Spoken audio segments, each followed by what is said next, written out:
Olá. Hoje a gente mergulha numa declaração que, deu o que falar mesmo. Vinda direto do presidente do STF, o ministro Luiz Roberto Barroso. Oi. Sim, aquela resposta dele sobre as críticas, né? As que acusam o judiciário de ser uma ditadura. Exatamente. A nossa fonte aqui é uma notícia que cobriu a fala dele. Foi num evento, o Diálogos com a Juventude, lá em Cuiabá, no Mato Grosso. Isso foi na segunda-feira, dia 18. Ah, sim, eu vi essa notícia. E é relevante, né? O chefe do judiciário falando diretamente sobre uma crítica tão forte. Muito relevante. Porque assim, não é todo dia que o presidente do Supremo vem a público rebater uma narrativa dessas, né? Então, ok, vamos tentar entender isso melhor. O que exatamente significa essa acusação de ditadura do judiciário, pelo menos no contexto da resposta dele? E como ele rebateu isso? Olha, essa expressão ditadura do judiciário, ela tem circulado, né? Especialmente em alguns meios mais, digamos, críticos às instituições ou em ambientes de polarização política. Uhum, A gente não vai entrar aqui se a crítica faz sentido ou não, até porque a fonte não se aprofunda nisso e não é o nosso papel aqui. claro, o foco é a resposta dele. Exato. O importante é entender que a fala do Barroso, conforme a notícia, é uma reação direta a essa percepção que existe. Então, nossa análise vai focar nos argumentos que ele usou, na linha de raciocínio dele, segundo o que foi reportado. Perfeito. E a notícia deixa claro, ele rejeitou essa ideia de forma, assim, bem forte. O ponto central do argumento dele, que chama bastante atenção, é quando ele diz que quem faz essa crítica geralmente é gente que nunca viveu um regime autoritário de verdade. Esse é um ponto-chave da argumentação dele. Isso abre uma questão interessante, né? Como é que ele define, então, uma ditadura real? Para poder fazer esse contraste e defender a situação atual do Brasil, claro, na visão dele. Aí a estratégia dele fica mais nítida. Ele não só nega, ele define. E segundo a notícia, Barroso listou critérios bem específicos. São 5 pontos que ele considera característicos de uma ditadura. 5 pontos? Quais seriam? O primeiro é a supressão das liberdades, né? Liberdades civis, políticas, de forma clara e generalizada. Ok, supressão de liberdades. Segundo, a prática da tortura, como política de Estado ou, no mínimo, tolerada pelo Estado. Tortura. Pesado. Terceiro, a censura, seja prévia ou aquela censura sistemática à imprensa, à expressão em geral. Certo, censura. Quarto, o exílio forçado de cidadãos, usar o exílio para silenciar opositores. Exílio. E quinto, a perseguição política, que se manifesta de formas concretas, como, por exemplo, a aposentadoria compulsória de servidores, juízes. Entendi. É uma lista bem direta ao ponto. São características muito associadas a regimes autoritários históricos mesmo. Exatamente, é um checklist, digamos assim, bem definido do que, para ele, para o ministro Barroso, configura um regime de exceção. E ao fazer essa lista, ele estabelece um padrão bem alto, né? Para poder chamar algo de ditadura. A fonte até traz uma citação direta dele que amarra isso tudo. Qual seria? Quem fala em ditadura do judiciário nunca viveu uma ditadura real. Nessas situações, não há liberdade, existe repressão e perseguição. No Brasil, nada disso ocorre. É uma afirmação bem forte. Muito forte. E aí ele conclui que usar essa expressão no contexto brasileiro atual e aqui ele usa as palavras inadequado e desrespeitoso. Essa palavra desrespeitoso, ela parece ter um peso extra, não acha? Sem dúvida. Essa escolha desrespeitoso é muito significativa, vale a pena a gente olhar com mais calma. Não é só ele dizendo que o termo ditadura não se aplica tecnicamente à realidade brasileira hoje, na visão dele. Tem mais coisa aí? Tem. Ao dizer que é desrespeitoso, ele muda um pouco o foco. Ele traz a discussão para o campo da memória histórica, quase da ética, sabe? Ah, interessante. Como assim? Ele está sugerindo que usar a palavra ditadura de forma leviana para descrever um sistema onde, na visão dele, as garantias funcionam, acaba banalizando o sofrimento real, a gravidade do que aconteceu em ditaduras de verdade, como a que o Brasil mesmo já teve. Entendi. Então, a crítica dele vai além da defesa do STF ou do Judiciário agora. É quase um chamado à responsabilidade com a linguagem, sabe? Uma conexão com o passado, com as vítimas, tipo, cuidado com as palavras, elas têm história, têm peso. Exatamente isso. Se a gente olha o quadro geral, a fala dele funciona em várias camadas.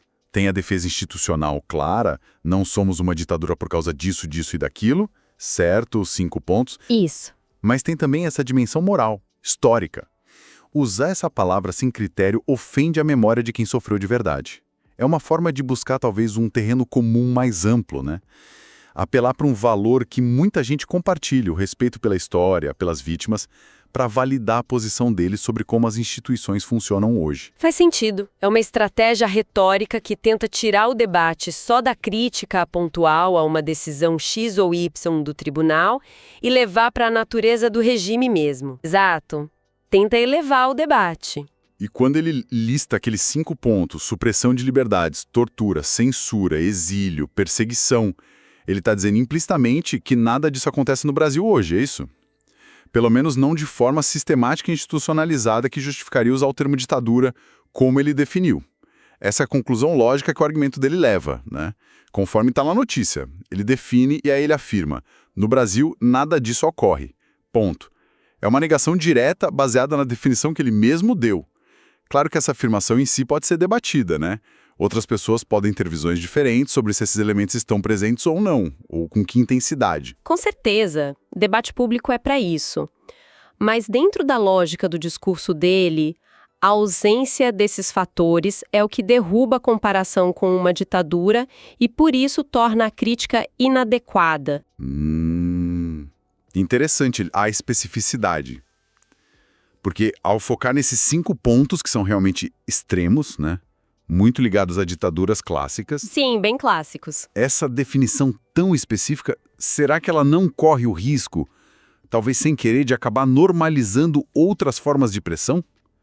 Ou de abuso de poder que não chegam a esses extremos, mas que ainda assim poderiam ser vistas como antidemocráticas por algumas pessoas? Essa é uma ótima questão.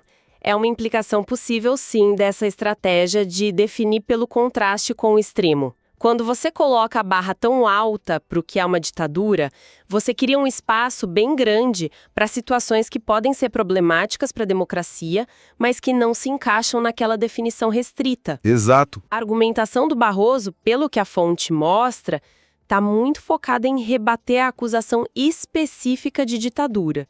Ele não entra nessas nuances sobre, digamos, a qualidade da democracia ou eventuais excessos que não sejam aqueles 5 pontos. Entendi. É uma defesa bem direcionada para derrubar um rótulo específico, usando uma definição particular que ele propõe. A questão que você levantou sobre outras formas de pressão ou desgaste democrático fica em aberto porque não foi o foco do que ele falou ali, segundo a notícia.